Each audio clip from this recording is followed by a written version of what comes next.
Moving along in our recipe list, there's going to come a time when you want to make a ribbon-thin swirl with these light tray soap recipes. In this episode of Thermal Mermaid, we're going to make a fun tie-dye spin swirl with a thin, colorful ribbon stripe that reminds me of a rainbow peppermint candy. This is a far different look from the first soap projects we made back in part 1 of this tutorial, and from here on out, it just gets fancier. This is part 8 of 10 parts in the beginner cold process tutorial. Now you can print each and every one of these recipes over in the members directory at thermalmermaid.com. The 10 parts in this tutorial can all be found under Lesson 2 on the Thermal Mermaid Soapmakers course and resources. If you aren't a member at thermalmermaid.com, you can also find this recipe ready to be printed at our Facebook group, Thermal Mermaid Soap and Bath Making, and there are a few more treats posted over in the Files section of the group, which you're also welcome to have. Don't forget to like this video to let me know that these are the kinds of tutorials that you would like me to replicate, and we still have more recipes to publish after this video, so be sure to subscribe to this channel to make sure you don't miss out on those as well. Starting with the lye water solution, we're going to add 6.61 ounces of lye crystals to 18.24 ounces of cold distilled water. Dissolve this down completely and set this aside to cool to room temperature.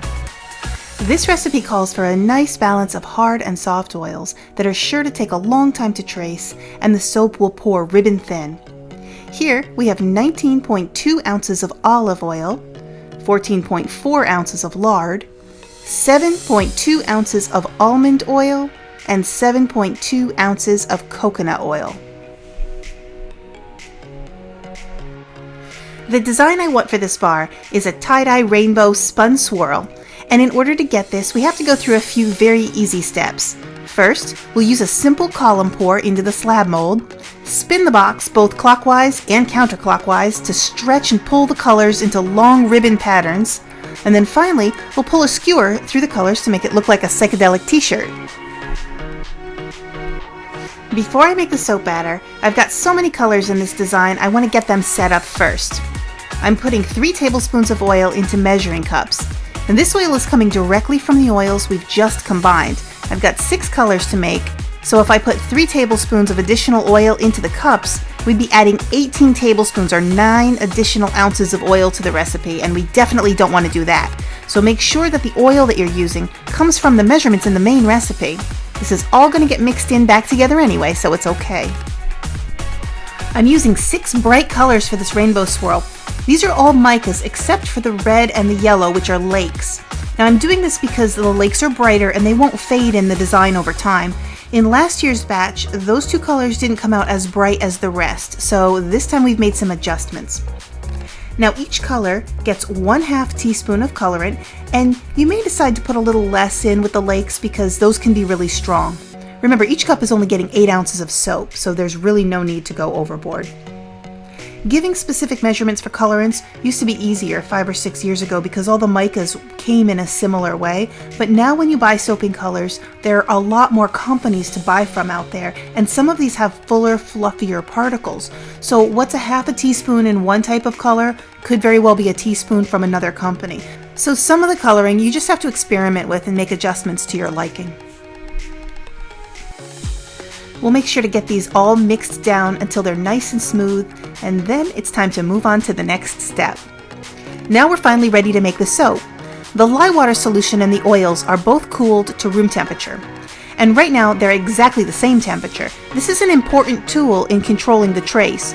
Don't mix these 2 parts unless they're within a window of 15 degrees from each other.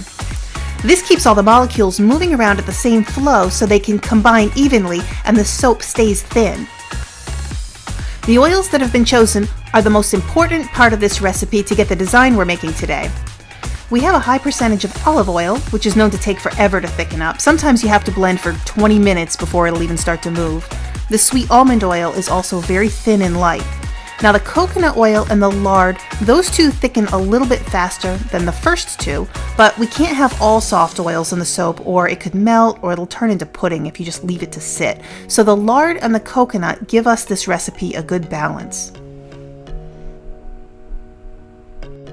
When I think of brightly colored cartoon or kid-friendly designs, I like to use my go-to kid fragrance. So here I'm adding 1.5 ounces of peppermint fragrance oil. This oil does not affect the trace of the recipe and it behaves beautifully.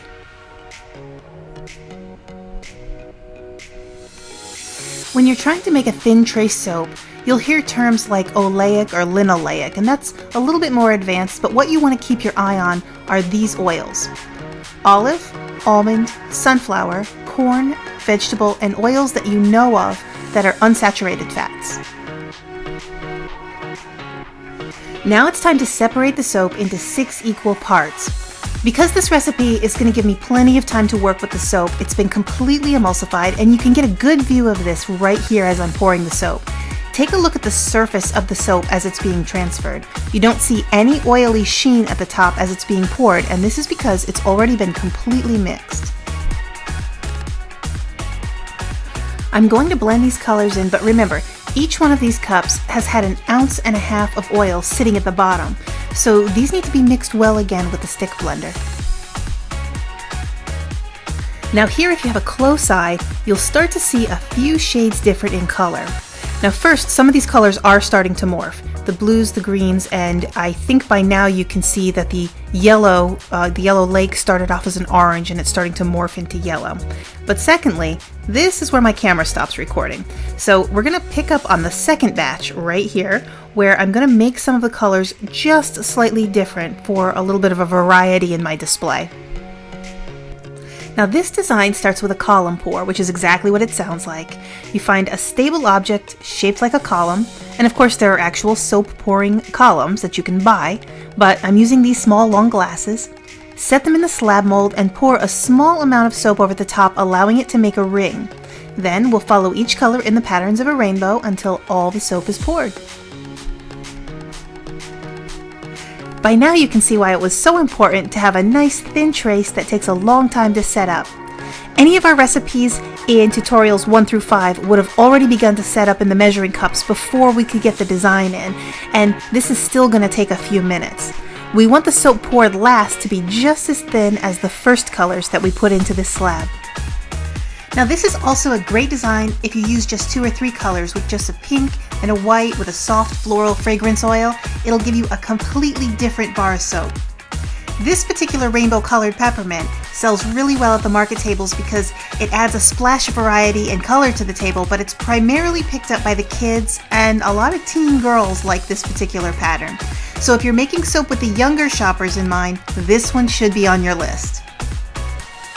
Now also, there are some people who don't touch nut oils for any reason in their recipes, and this recipe is made with sweet almond oil, which keeps that light, thin texture.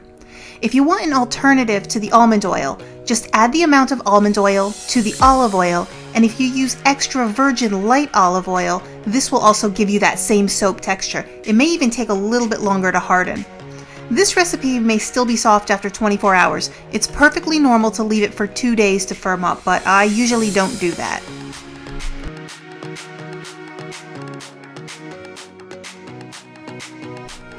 Whatever you do, don't drop the columns back into the soap when you pull them out of the mold. You can see I've taken my gloves off for this one. One slip with these glasses and they'll splash my design away. Now here's the most fun part of the recipe. It's time to spin the soap and stretch and morph the colors into a tie-dye pattern. Now you can see here, I've set mine on a homemade wooden Lazy Susan, but you can do the exact same thing just by giving it a twist on the counter. It isn't the actual spin that makes the pattern, but the abrupt disruption that jostles it. I've given it just a few short bursts to get my pattern in here, but be careful not to shove the mold too hard so everything just stays in the box. You can spin as many times as you like, and these swirls will stretch and get ribbon thin. Now this look is already pretty wild, but I'm going to complete it by pulling a skewer through it just to give it that stressed out tie-dye look. And now I'm done. Nothing left to do but wait for this to firm up, and we'll come back and I'll cut it open so you can see what it looks like inside.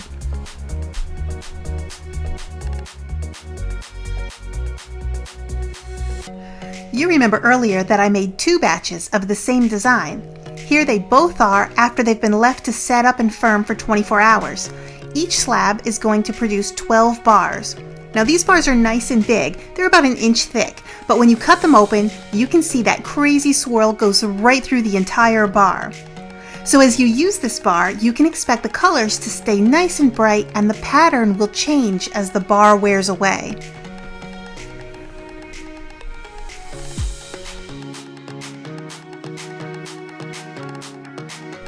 Of course, these won't be ready to use for 6 weeks, so once we've got them all separated, they'll have to sit in a cool, dark curing room until they're ready to be sold.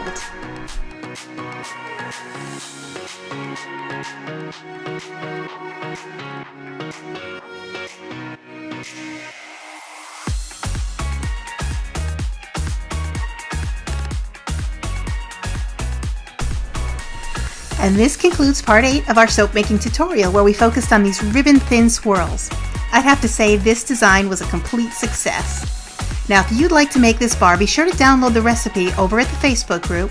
The link is posted below, and make sure you post your pictures of this wild pattern so I can see what you can do with it.